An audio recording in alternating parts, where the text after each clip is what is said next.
This is the Green Man here with Nikisi Pyro co-hosting.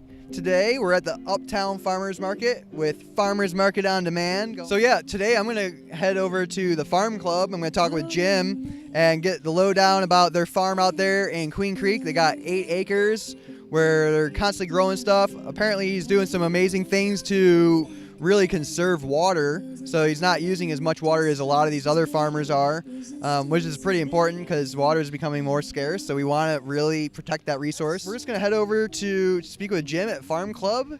I'm really excited to talk about their stuff. I get to taste their cherry tomatoes. They've got these amazing cherry tomatoes that I heard customers raving about, so I want to get in there and talk to them first so they don't end up selling out of those. And we're gonna talk about some of their. They plant thousands and thousands and thousands of seeds and grow them in a greenhouse to get their starts for their plants, and then they put those starts out in the field because it helps them save water and it helps them to get a better crop because those plants can grow faster in a greenhouse from seed to a nice small sprout, and then they can put it out in the field. But they have these abundance of them, so they bring in these flats of like 100 to 120 plants and they sell them free for $1. So come on in here, we'll talk to Jim. Jim, how's it going? Yeah, real good. Thanks, Andrew. Glad to have you come by, and it's just a great market. Bo's really put together something just so special here, and she's won so many awards with everything, and really nice to have all these customers coming out and seeing us. Yeah, it looks like you guys are pretty much always packed. Every time I see you at the market, it's a little slower in the summer, but this time of year. Yeah, it's really taken off now, and of course, can't wait for January. Everybody's going to have their New Year's resolutions, and we're really going to get swamped. Is that what you see that, huh? Oh yeah, that's like a constant, just a reliable thing. So real quick, Jim, what got you started farming, and why did you decide to buy out in Queen Creek? It started when we lived in town when my son was growing up, and he started getting in trouble in our neighborhood, and I thought, I got to get him out of here. And so we bought some acreage, and then we had so many things to do. We learned, I don't really have a growing background, but we learned about growing together, and as he grew up, we were doing things just side by side, doing all the growing, and so he's grown up now, but so I'm doing it now, and I've retired from my corporate job from back then, and I've been doing this for about 25 years. And I retired about 5 years ago from the corporate job, and then so I'm doing it full time now. So you did both for how long? Well, yeah, I started about 25 years ago, and then so now I'm doing it part time, and then now I'm doing it full time just in the last 5. Wow, what was your corporate job before? Oh, if you're a car guy, it was a dream job. I worked for the General Motors Proving Ground and got to do the testing on the future models. So yeah, it was really awesome. But yeah, that's not bad. But yeah, it's cool that you followed your passion. You started that with your son. That's really noble of you, man. I mean, we need more fathers like that in this country, really. Yeah. So congrats. Thank you. So yeah, we wanted to test out a few things. You were making my mouth water showing me those cherry tomatoes that you have in there. Yeah, let's go grab a couple of things. All right, cool. And then you get a lot of regulars in here, people that come by every single week like it's their grocery store. Oh yeah, absolutely, and these are their favorite. You can try one of these. Yeah, they just burst in your mouth. They're just. This bin was full not even an hour ago, so you guys can see it's being decimated. So I got here just in time. So these are just your super sweet cherry tomatoes. They're so sweet that some parents will keep a bowl full in their house for their kids, and they'll eliminate some of the candy that way, and their kids will just get hooked on these things, and they're coming here and buying 2 or 3 pounds at a time. Wow, yeah. See, you hear that, parents? You want your kids to eat a little bit healthier? Bring them some super sweet cherry tomatoes. Put those in a bowl, and it'll satisfy their sweet tooth just a little bit. Then you can buy less candy, have healthier kids, have a healthier family. So these are really delicious. Is there? Oh yeah, and I noticed your shirt. One of my favorite sayings: "Let food be thy medicine, and let medicine be thy food." Yeah. Hippocrates. Yeah, and that's so true here. And over the past 25 years, I have seen a lot of people take control of their health, and in fact some that have even gotten a terminal cancer diagnosis, and they've rejected that, and they've started juicing and just taking control of their health, and we've seen them actually pull through it, and they're still going strong today, and that was years ago. And there's just so many positive stories like that you get to be a part of. Yeah, see, guys, it's super important, especially when you're juicing. You want local foods because these foods have bacteria and things that. How's that work? Do you know anything about that? Well, yeah, somewhat. It's the enzymes in them, and it's just so many things. It just rebuilds your body at a cellular level.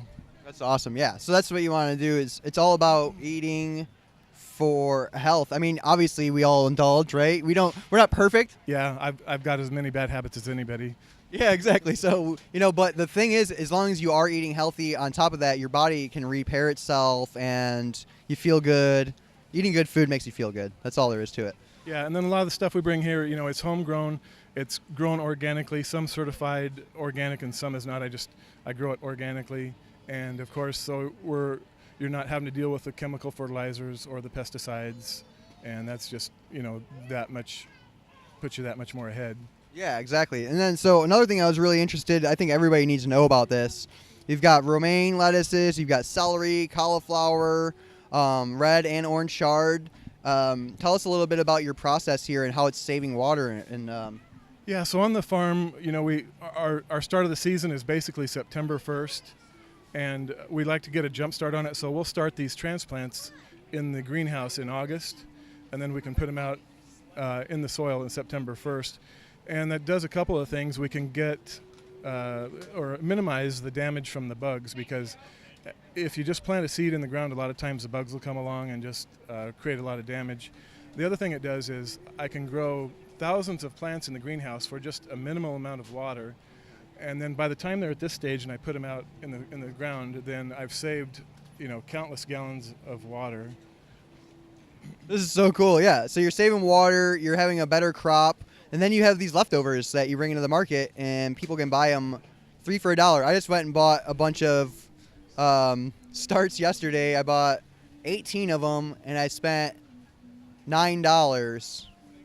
So, yeah, so you're getting cheaper. Try to get a little bit better deal, and then just having another addition to the market.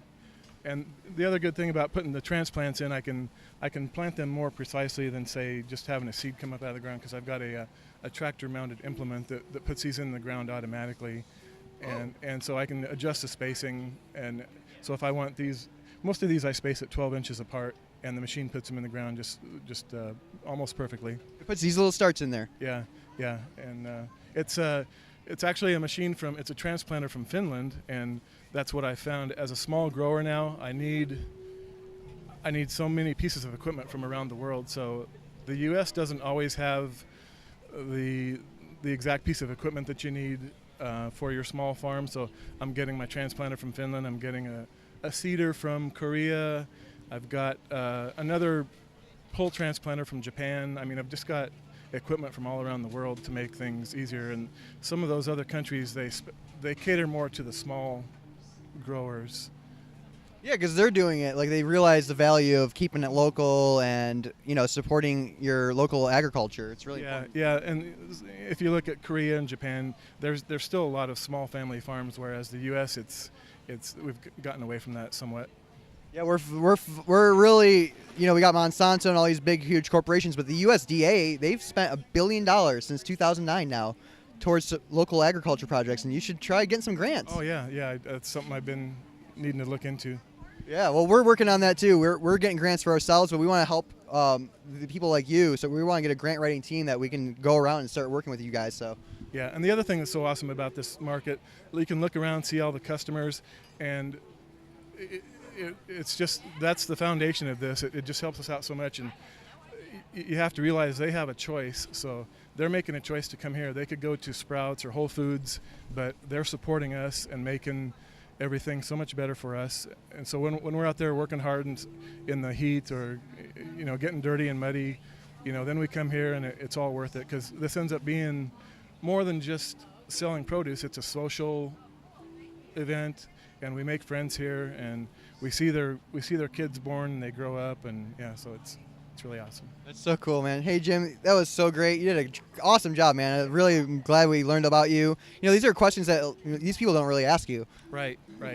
Yeah. So, I appreciate you being on the show, and like I said, we're gonna put your Facebook page in the comments now, and then your website, and we'll share it with you so you can share it around yourself. Okay, great. All right, thanks. All right, thank you. Have a good one, Jim.